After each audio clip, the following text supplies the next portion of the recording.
इसका मकसद tax payer के डोर स्टेप पे जीएसटी को की फैसिलिटेशन डेस्क को लेकर के जाना। हम लोगों ने टैक्स पेयर सर्विसेज, हमारा एक मोटो है जीएसटी का, central board of indirect tax and customs खास करके, और हमने तो उसमें दिल्ली सरकार के भी टैक्स डिपार्टमेंट का सहयोग लिया है। तो एक ओवरऑल टैक्स पेयर के डोर स्टेप पर आकर के उनको हम बता सकें, समझा सकें कि कैसे रजिस्ट्रेशन लेना आवश्यक है। दो तरीके होते हैं कंप्लायंस सुधारने के, और ये हमें लगता है कि बिहेवियरल एस्पेक्ट में जहाँ अगर रजिस्ट्रेशन नहीं है तो नॉर्मली क्या किया जाता है कि कोई इंस्पेक्शन की टीम आती है और वो इंस्पेक्शन की टीम आती है, किसी जगह विजिट करती है और फिर देखती है, फिर एक तरह से बड़ा ही इंट्रूसिव टाइप का चेक होता है, जहाँ पे जो रजिस्टर्ड जो टैक्स पेयर्स, जो लोग टैक्स सिस्टम में आना चाहते हैं, उनके लिए भी डिस्करेजमेंट होती है एक तरीके से, और सरकार को भी नहीं मिल पाता उतना बेनिफिट, क्योंकि एक टैक्स एडमिनिस्ट्रेशन में लिमिटेड मैन पावर के साथ आप उतना ही अचीव कर सकते हैं, खास करके इन इलाकों में जो सालों से टैक्स नेट से करीब करीब बाहर रहे हैं और एक उनका टर्नओवर इस लेवल से एक्सीड कर गया है जहां पर कि बाकायदा उनको टैक्स नेट के अंदर होना चाहिए। और उनके डोर स्टेप पर आने के बाद ये हम उनको बता सकते हैं कि आपको सिर्फ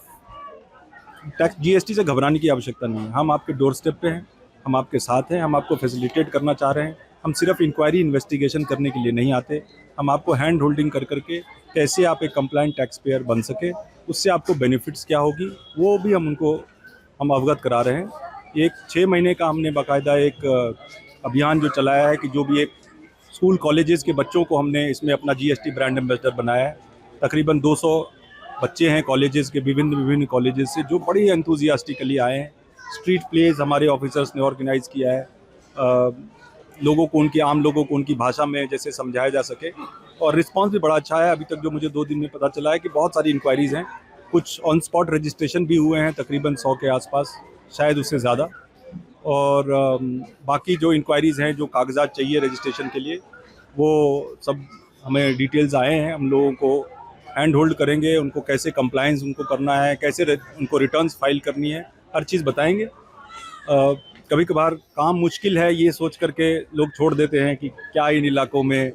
जो जैसा चल रहा है वैसा चलने दें,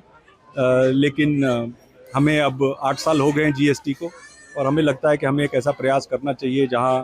जो बाकी बचे हुए हिस्से, अनऑर्गेनाइज सेक्टर, खास करके जैसे कोविड के समय में जो अनऑर्गेनाइज सेक्टर थे, उन लोगों को ज़्यादा असर पड़ा, क्योंकि वो बैंकिंग चैनल के साथ कनेक्टेड नहीं थे, उनको कोई क्रेडिट नहीं मिल पाया। तो एक हम लोगों को समझाने की ये भी कोशिश कर रहे हैं कि आप अगर टैक्स नेट में हैं तो बाकायदा आप रजिस्ट्रेशन ले करके आप बहुत सारा फ़ायदा भी उठा सकते हैं और देश की प्रगति में कंट्रीब्यूट भी कर सकते हैं।